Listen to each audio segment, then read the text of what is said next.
Hello दोस्तों, स्वागत है एक बार फिर से आपका मेरे चैनल पे लीगल न्यूज 127 पे।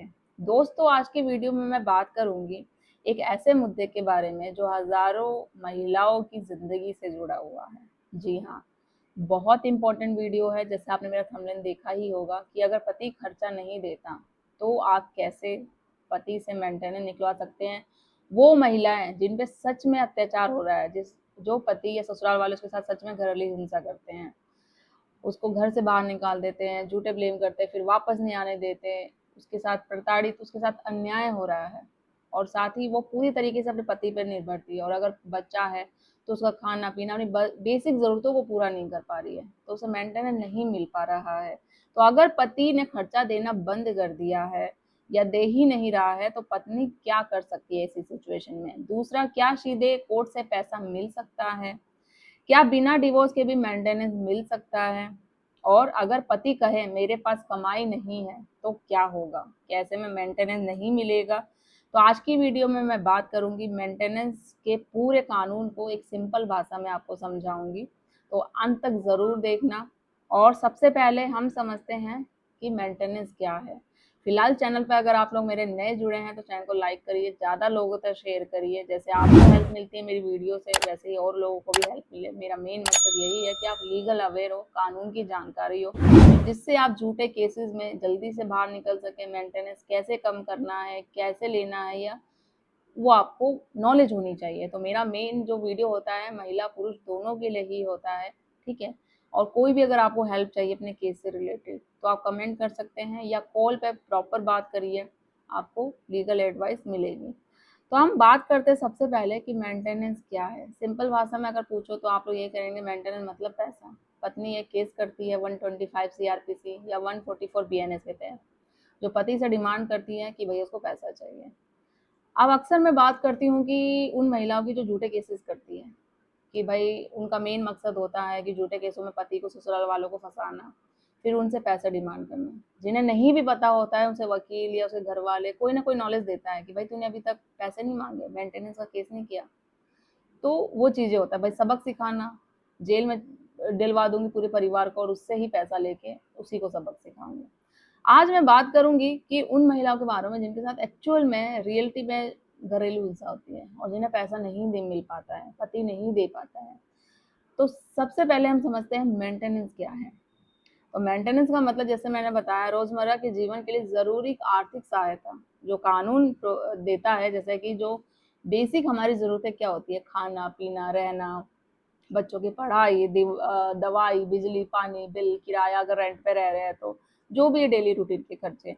तो अगर पति पत्नी को छोड़ दे, खर्चा ना दे और अलग रहने लगे तो पत्नी मेंटेनेंस मांग सकती है ऐसी सिचुएशन में। अब सबसे ज़रूरी सवाल क्या है, क्या डिवोर्स ज़रूरी है इसके लिए, मेंटेनेंस के लिए?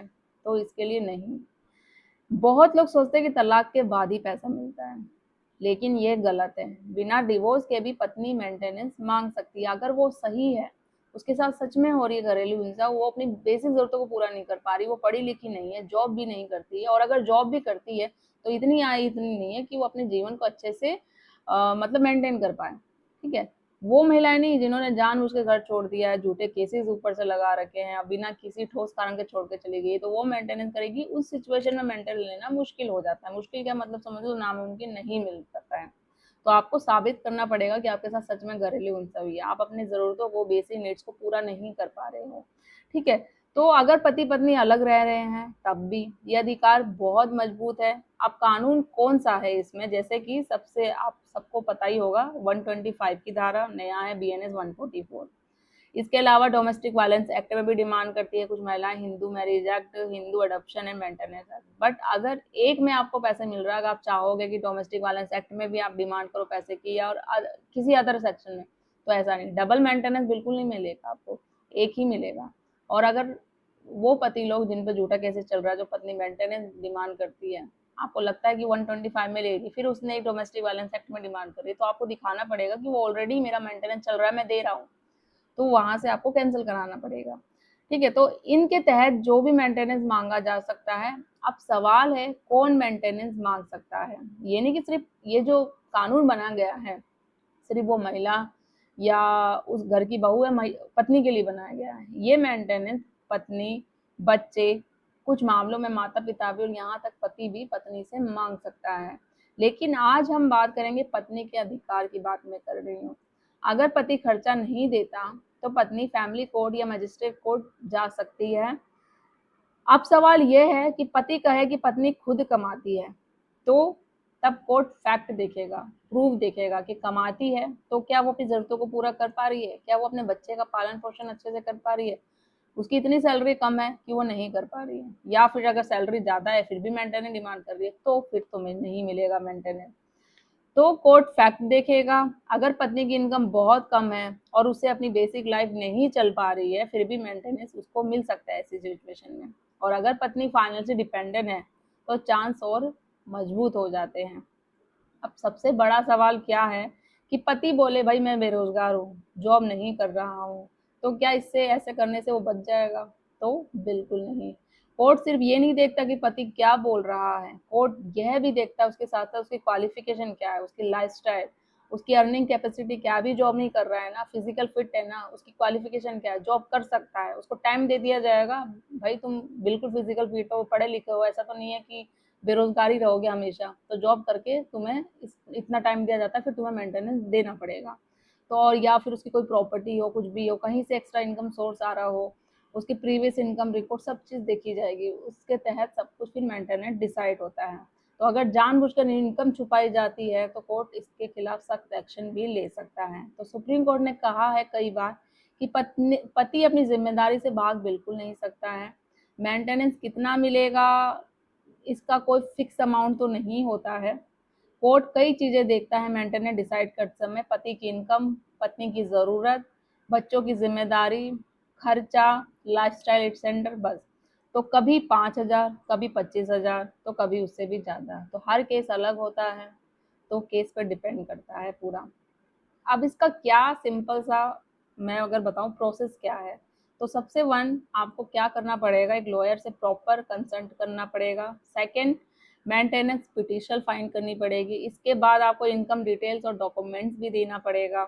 कोर्ट हेयरिंग होगी, इसके बाद इंटर मेंटेनेंस फिर इसके बाद मिल सकता है। इंट्री मेंटेनेंस मतलब फाइनेंशियल डिसीजन से पहले एक आर्थिक सहायता, जो भाई अभी इसको बहुत ज़रूरी है, ये अपने खाने पीने रहने में इसको दिक्कत हो रही है, तो जब केस का फैसला जब होगा, जब तक एक इंट्री मेंटेनेंस बांध दिया जाता है कि हर महीने इसको मिलेगा। ठीक है, तो ये बहुत महत्वपूर्ण होता है। कई महिला सालों तक फाइनल ऑर्डर का इंतजार करती है, इसलिए इंट्री मेंटेनेंस बहुत उनको मदद करता है ऐसी सिचुएशन में। अब सवाल ये है, अगर पति कोर्ट ऑर्डर के बाद भी पैसा ना दे तो कोर्ट रिकवरी ऑर्डर दे सकता है ऐसी सिचुएशन में। सैलरी अटैचमेंट हो सकती है, प्रॉपर्टी पे एक्शन भी हो सकता है, यहाँ तक कि जेल भी हो सकती है अगर वो जानबूझ के पति नहीं दे रहा है मेंटेनेंस तो। हाँ, मेंटेनेंस ना देने पे जेल भी हो सकती है। अगर आप जानबूझ के मेंटेनेंस नहीं दे पा रहे हो, नहीं देना आपको लगता है सिचुएशन, तो डिफरेंट होती है, आपको कोर्ट में प्रेजेंट होना पड़ेगा, फाइट करना पड़ेगा, तो वो चीज़ें होती है। इसलिए कोर्ट ऑर्डर को कभी इग्नोर नहीं करना चाहिए। अब एक कॉमन प्रॉब्लम क्या होती है कि पति इनकम छुपाता है, कैश में कमाता है, ये बोल देता है, कहता है मेरे पास कुछ नहीं है, तो तब क्या ऐसी सिचुएशन में? तो कोर्ट बैंक स्टेटमेंट, लाइफस्टाइल, आपके social media, property details, business proof सब देख सकता है, उसके पास राइट्स है। ठीक है, तो सच्चाई ज्यादा देर तक छुपती नहीं है, चाहे जितना भी छुपा लो। तो अगर पत्नी खुद अलग रह रही है तो यह डिपेंड करता है सिचुएशन पे कि अगर पत्नी वैलिड रीजन से अलग रह रही है या बिना वैलिड के, बिना कोई सी ठोस कारण के, उसने कोई रीजन नहीं बताया, कोर्ट में प्रूव नहीं कर पाई, तो मेंटेनेंस नहीं मिलेगा। बट पत्नी पत्नी ने वैलिड रीजन बताया है, वो कोर्ट में सबूत भी दे रही है, ये साबित भी कर दिया है कि ये रीजन है भैया, इस रीजन से मैं अलग रह रही हूँ, तो ऐसी सिचुएशन में उसको मेंटेनेंस मिलेगा मिलेगा। लेकिन बिना कारण अलग रहने पर मामला और ज्यादा कमजोर हो सकता है। तो इसका निष्कर्ष क्या निकलता है, पति ने खर्चा देना बंद किया तो चुप आपको नहीं रहना है, सीधे कोर्ट से मेंटेनेंस आप मांग सकते हैं। अगर आपके साथ सच में कर घरेलू हिंसा, क्रूरल्टी हुई है और आपको मेंटेनेंस की उस वक्त बहुत ज़रूरत है, ठीक है, तो बिना डिवोर्स के भी आपको मिल सकता है। कानून सिर्फ कागज पर नहीं है, अगर सही तरीके से उपयोग करो ना कानून का, तो न्याय भी मिल सकता है। तो अपने अधिकार आपको जानने पड़ेंगे, सबूत संभाल कर रखिए आप लोग, और ज़रूरत हो तो कानूनी मदद लीजिए। तो वीडियो पसंद आई तो लाइक करिए, ज़्यादा लोग तक शेयर करिए, सब्सक्राइब करिए और कमेंट में ज़रूर बताइएगा क्या लोगों को मेंटेनेंस के लिए सही जानकारी अभी भी है या नहीं है। तो मिलती हूँ मैं अपनी नेक्स्ट वीडियो में, तब तक के लिए थैंक यू।